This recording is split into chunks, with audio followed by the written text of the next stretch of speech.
नीतीश सरकार का वोट दिए बेकार किए, मोदी का वोट दिए बेकार किए। ना मेरा नाम बुलडोजर, मैं सिर्फ सम्राट चौधरी के नाम से जाना जाता हूँ। गाड़ी चलवा दीजिए, सब बाले बच्चा के देह पर हम मर जाएंगे। नमस्कार, आपके साथ मैं रीना झा बालियान। बिहार में इन दिनों अतिक्रमण को लेकर एक्शन लिया जा रहा है।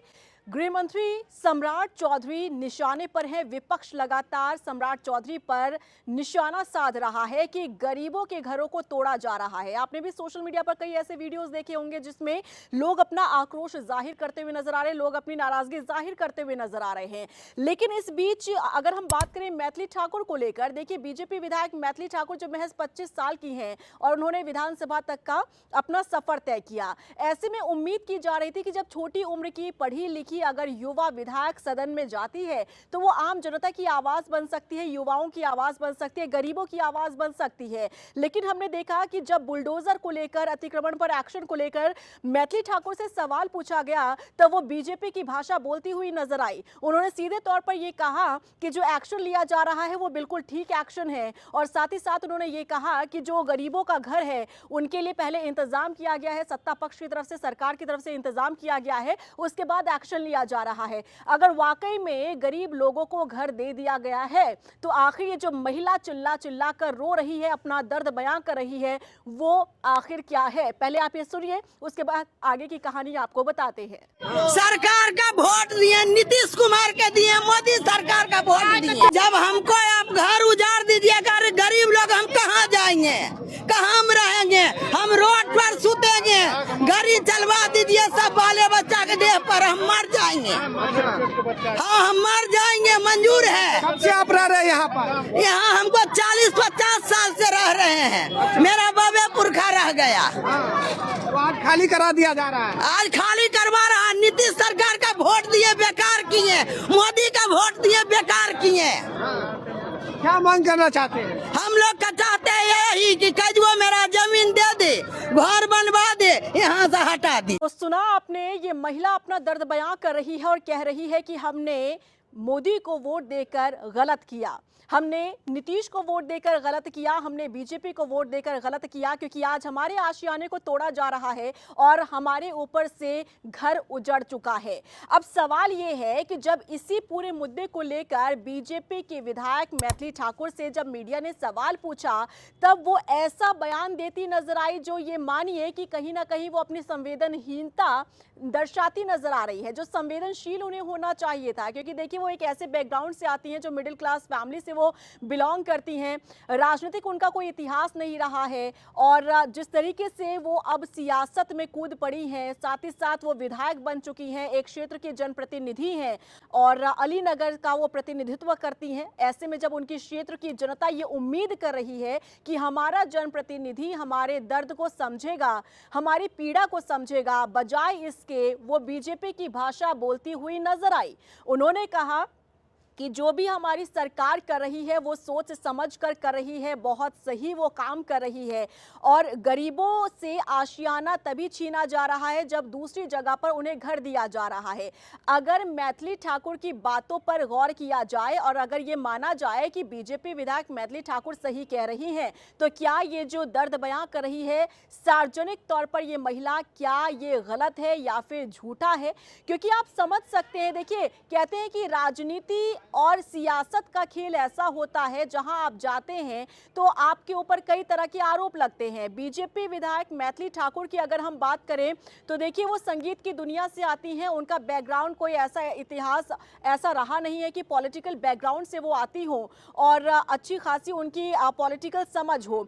लेकिन एक उम्मीद कहते हैं, जब आप लोगों के बीच से, हम लोगों के बीच से कोई ऐसा शख्स अगर राजनीति में जाता है तो उम्मीद उससे ज्यादा बढ़ जाती है।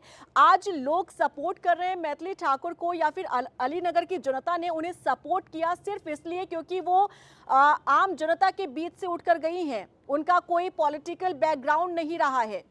उनका कोई राजनीतिक इतिहास नहीं रहा है और उम्मीद ऐसे में जगी मैथिली ठाकुर से कि मैथिली ठाकुर अगर सदन के भीतर जाएंगी तो आम जनता की आवाज वो बनेंगी। बजाय इसके अब ये देखने के लिए मिल रहा है कि जो गरीब लोग हैं, जिनके ऊपर आशियाना नहीं है, पक्का घर नहीं है, उनके घर को भी तोड़ा जा रहा है ये कहकर कि उन्होंने अतिक्रमण किया है। लेकिन जब इससे जुड़ा हुआ सवाल बीजेपी विधायक मैथिली ठाकुर से पूछा गया तो वो कहीं ना कहीं बीजेपी की भाषा बोलती हुई नजर आई। बुलडोजर रिएक्शन चलाया जा रहा है। उसका भी इतना बढ़िया जवाब माननीय सम्राट चौधरी जी ने दिया कि ये उन्होंने जो काम किया वो किन लोगों के पक्ष में किया। हम लोग को आगे का सोचना है कि हम लोग अपने क्षेत्र को कैसे ढंग से चलाएं। और जब सामने वाले विरोधी लोग बोल रहे हैं कि ये लोग गरीबों के साथ अन्याय कर रहे हैं तो उसका तो बहुत अच्छे से एक्सप्लेनेशन दिया। हर एक चीज़ का जो गरीब है उनको जगह देने के बाद ये सब काम किया जा रहा है। और डर वो लोग रहे हैं जो गलत काम कर रहे हैं, वो लोग सुशासन से डर रहे हैं। वो सीधे तौर पर ये कहती हुई नजर आई कि जो सम्राट चौधरी कर रही हैं वो बिल्कुल सही है। और आपको ये भी याद दिला दें कि सम्राट चौधरी के एक्शन पर बिहार के मुख्यमंत्री नीतीश कुमार खुद अपनी नाराजगी जाहिर कर चुके हैं सदन के भीतर, क्योंकि नीतीश कुमार ने सीधे तौर पर एक तरीके से ये संदेश दिया सम्राट चौधरी को कि भैया जो आप कर रहे हैं वो बिल्कुल गलत कर रहे हैं। क्योंकि हमने इससे पहले भी एक न्यूज़ आप लोगों के साथ शेयर की थी जिसमें हम लोगों ने आप लोगों को पूरी जानकारी ये दी थी कि सदन के भीतर नीतीश कुमार जो बिहार के मुख्यमंत्री हैं वो किस तरीके से ये संदेश देने का काम कर रहे हैं कि जो आप बुलडोजर चलवा रहे हैं, गरीबों को जो परेशान किया जा रहा है और सरकार पर जो आरोप लग रहे हैं वो सही नहीं है, आप संभल जाइए। आपको बता दें बिहार के गृह मंत्री हैं सम्राट चौधरी और जो पुलिस है वो उन्हीं के अंडर आती है। बिहार पुलिस का जो एक्शन देखने के लिए मिल रहा है, लोगों पर लाठियां भांजी जा रही है, लोगों का आशियाना तोड़ा जा रहा है, पीला पंजा चलाया जा रहा है। ऐसे में गरीब लोग आज परेशान नजर आ रहे हैं। क्योंकि अभी देखिए इसी साल बिहार विधानसभा चुनाव अभी हाल ही में हुए और एक उम्मीद लोगों की जुड़ी एनडीए से, क्योंकि बीजेपी जेडीयू ने हाथ मिलाकर ये चुनाव लड़ा और एक अच्छा मैंडेट बिहार की जनता ने एनडीए को देने का काम किया और यही कारण है कि बिहार की सत्ता पर एक बार फिर से एनडीए काबिज हुई।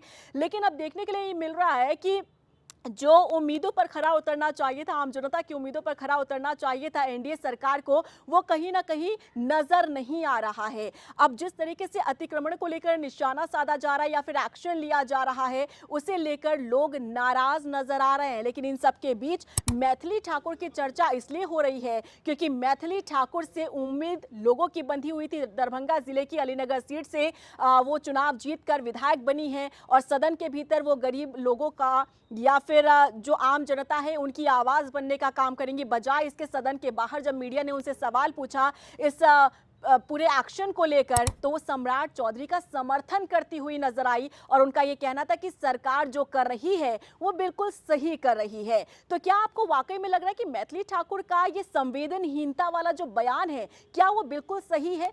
क्योंकि एक उम्मीद जुड़ी है उनसे, उनकी एक बड़ी फैन फॉलोइंग है सोशल मीडिया पर और उसके बावजूद इस तरीके का बयान देना कहीं ना कहीं वाकई में लोगों को ठेस पहुंचाने जैसा है। आपका क्या कुछ कहना है इसे लेकर कमेंट सेक्शन में जरूर बताइएगा, क्योंकि उम्मीद बंधी है मैथिली ठाकुर से जो पहली बार विधानसभा पहुंची है, वो भी इतिहास रचते हुए। महज 25 साल की हैं और 25 साल में ही उन्होंने विधानसभा का सफर तय किया है। लेकिन आम जनता का समर्थन करने के बजाय वो अपनी पार्टी का, अपनी सरकार का समर्थन करती हुई नजर आ रही हैं। तो क्या सियासत सीख रही हैं मैथिली ठाकुर बीजेपी से और यही कारण है कि बीजेपी की भाषा वो बोलती हुई नजर आ रही है? आपको क्या लगता है? कमेंट सेक्शन में जरूर बताइएगा।